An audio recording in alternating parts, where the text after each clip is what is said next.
The body of the third girl was found Tuesday morning in the woods, a few miles outside Murfreesboro. Flynn read about it the following day in the Herrin News as the train chugged slowly through the green cornfields and deep woods of southern Illinois. The dead girl's name was Millie Hess, and like the other two girls, she had been asphyxiated and then mutilated.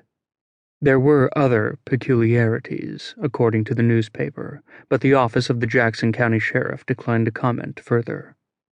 The peculiarities would be things about the murder only known to the police and the murderer himself, at least in theory.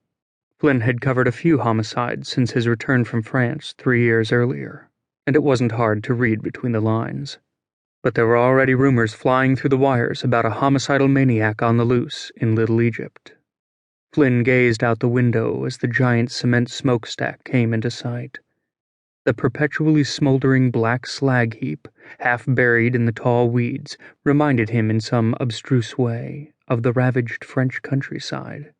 His lip curled and he stared down again at the newspaper. He didn't care much for homicide cases.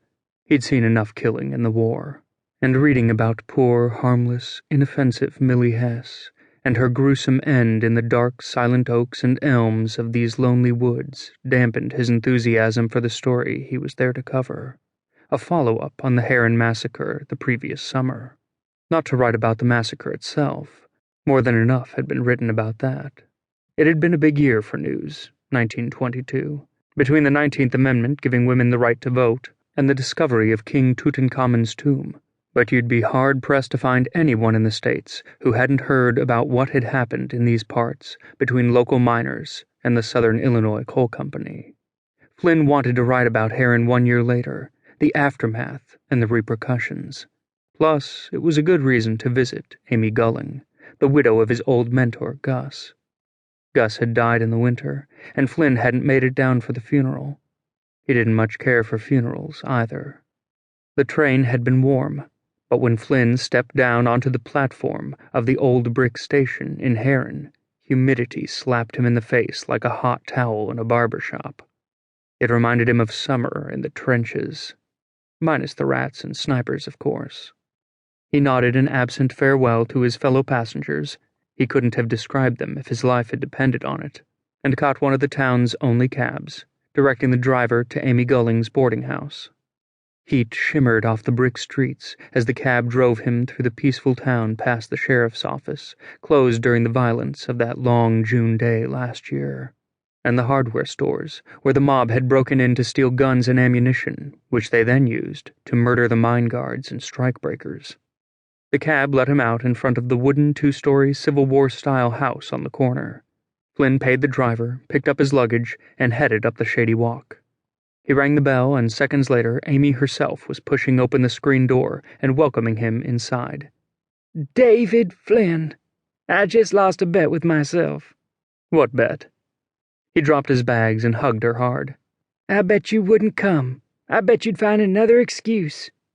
Amy was big and comfortable, like a plushy chair. She wore a faded but well-starched flowered dress. Though her hair was now a graying flaxen, her bright green eyes were as bright as ever.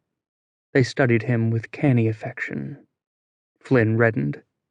"I'm sorry, Amy. Sorry I didn't make it down when Gus—" She waved that away. "The funeral didn't matter, and you're here now. You must be tuckered out from that train ride." She led him through to the parlor. A fat woman in a blue dress sat fanning herself in front of the big window, and in another chair, a small, slim girl of perhaps 20 was reading a book titled The Girl's Book of Famous Queens. She had dark hair and wore spectacles. "This is Mrs. Hoyt and her daughter Joan. They're regular boarders. They've been with me for 2 months now, since Mr. Hoyt passed." "How do?" said Mrs. Hoyt. The fine, sharp features of her face were blurred by weight and age. When she'd been young, she probably looked like Joan. Her hair was still more dark than silver. The girl Joan gave him a shy smile and a clammy hand. "David's an old friend of my husband, one of his former journalism students. He's going to be spending the next week or so with us.